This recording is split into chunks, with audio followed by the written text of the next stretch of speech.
Good morning. Back in Revelation once again with chapters 9 and 10. So let's get started. Chapter 9.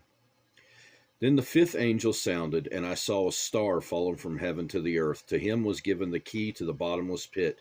And he opened the bottomless pit, and smoke arose out of the pit like the smoke of a great furnace.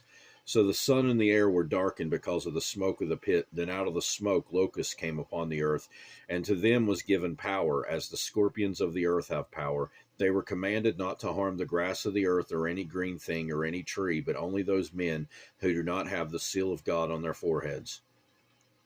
And they were not given authority to kill them, but to torment them for 5 months. Their torment was like the torment of a scorpion when it strikes a man. In those days, men will seek death and will not find it. They will desire to die, and death will flee from them. The shape of the locusts was like horses prepared for battle. On their heads were crowns of something like gold, and their faces were like the faces of men.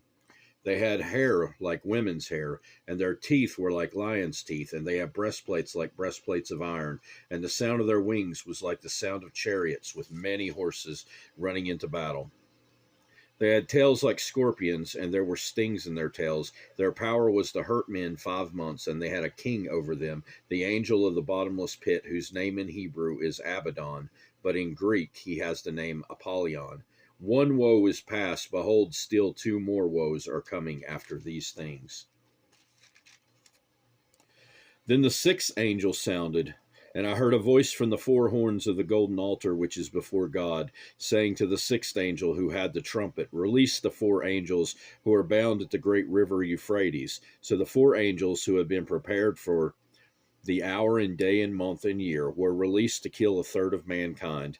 Now the number of the army of the horsemen was 200 million. I heard the number of them, and thus I saw the horses in the vision. Those who sat on them had breastplates of fiery red, hyacinth blue, and sulfur yellow, and the heads of the horses were like the heads of lions, and out of their mouths came fire, smoke, and brimstone.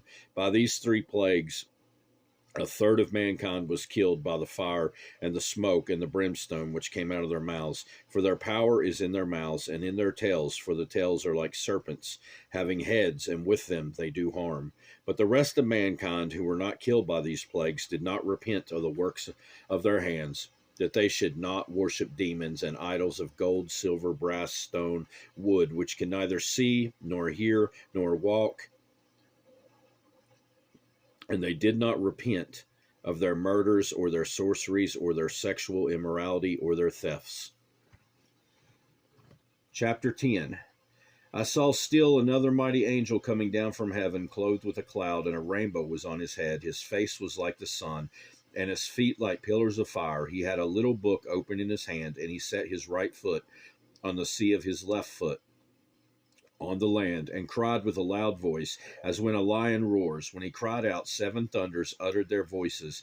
Now when the 7 thunders uttered their voices, I was about to write, but I heard a voice from heaven saying to me, Seal up the things which the 7 thunders uttered, and do not write them. The angel whom I saw standing in the sea and on the land raised up his hand to heaven, and swore by him who lives forever and ever, who created heaven and the things that are in it, and the earth and the things that are in it, and the sea and the things that are in it, that there should be delay no longer. But in the days of the sounding of the 7th angel, when he is about to sound, the mystery of God would be finished, and he declared to his servant, as he declared to his servants, the prophets. Then the voice which I heard from heaven spoke to me again and said, Go take the little book which is open in the hand of the angel who stands on the sea and on the earth. So I went to the angel and said to him, Give me the little book. And he said to me, Take and eat it, and it will make your stomach bitter, but it will be as sweet as honey in your mouth. Then I took the little book out of the angel's hand and ate it, and it was as sweet as honey in my mouth. But when I had eaten it, my stomach became bitter. And he said to me, You must prophesy again about many peoples, nations, tongues, and kings. Those were kind of short this morning, but that's what we have. And God willing, we'll be back in Revelation next time. And I hope you have a great rest of your day. Goodbye.